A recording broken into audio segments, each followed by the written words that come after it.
Trying to update your AirPods but nothing seems to be happening? If your AirPods won't update to the latest firmware on iOS 27, don't worry. There are a few things you should check to fix the problem. First, make sure your AirPods actually support the new update.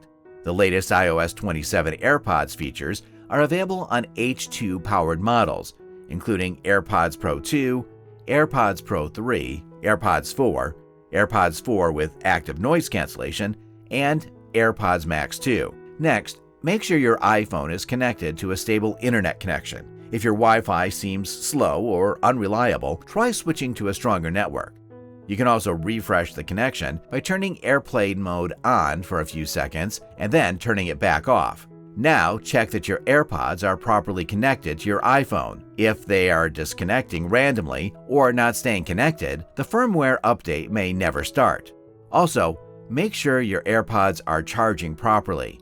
Check that the charging cable, power adapter, and charging case are all working as expected. If possible, try using a different cable or charger that you know works properly to rule out any charging issues. When you're ready to update, place both AirPods inside the charging case and connect the case to power.